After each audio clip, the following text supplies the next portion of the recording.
Some of you might want your pen or your pencil now. I did mention that this paragraph 2553 was produced and voted on at the end of the 2019 Special General Conference for the purpose of addressing human sexuality in the United Methodist Church.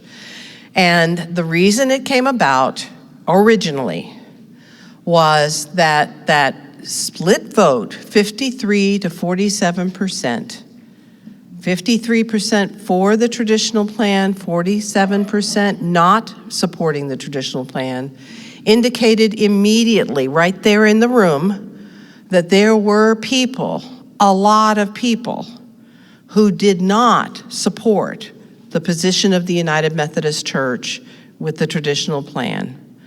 So paragraph 2553 was originally written in order to allow what we might call, if we used labels all the time, progressives or liberals to take their church and establish some other church outside of the United Methodist Church, if they wanted to, and to do that in somewhat of a gracious manner so that they would have the property and some of the assets.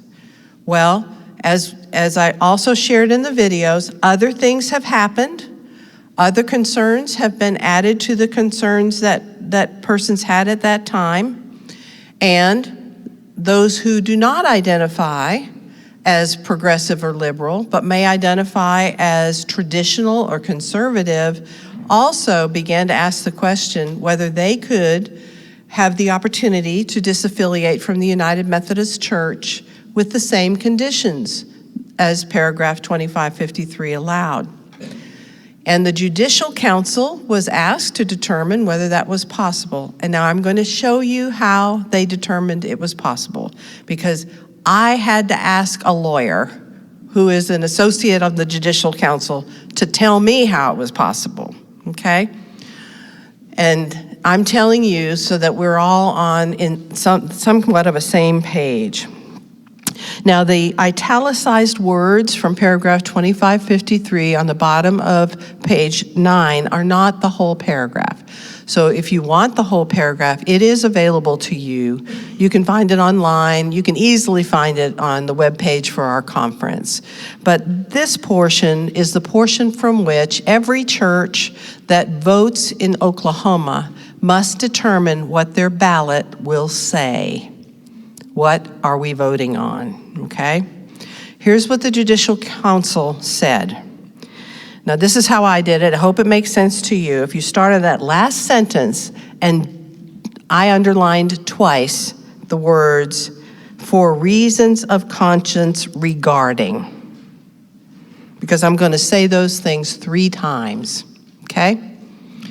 So, for reasons of conscience regarding, and here's the first option: a change in the requirements and provisions of the Book of Discipline related to the practice of homosexuality. Stop.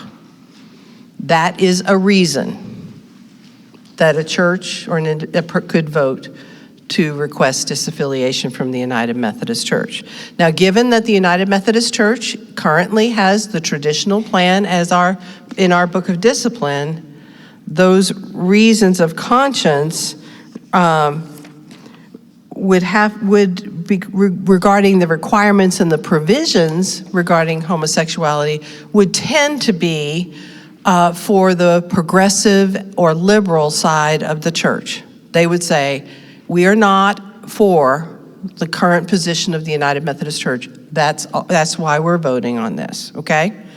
Now, the italicized words "or" are bolded by me, not in the original document, and I even circle those "ors." So, or, for reasons of conscience regarding the ordination or marriage of self-avowed practicing homosexuals as resolved and adopted by the 2019 General Conference, full stop. This reason of conscience could be utilized by those who understand themselves as supporting the traditional plan and supporting the current position of the discipline on these matters, but who are aware, as I have stated, that in some places in our church, there have been ordinations of self-avowed practicing homosexual persons and marriages, and that has happened in some places. So this would be the or for those who would consider disaffiliation for those reasons. So that we've circled that or, the next or for reasons of conscience regarding the actions or inactions of its annual conference related to these matters. This or can be used by either side of this issue, right? Your annual conference does not support the marriage or the ordination of self-avowed practicing homosexuals. If that's the case and you support that, you can utilize this one. Or if your annual conference has supported this and you disagree, you can utilize that or. So I hate to get in the weeds with this, but every place I've been asked, how can this paragraph be used by those who actually agree with the current position of the Book of Discipline? That's what the Judicial Council determined. That's why, and that's my explanation.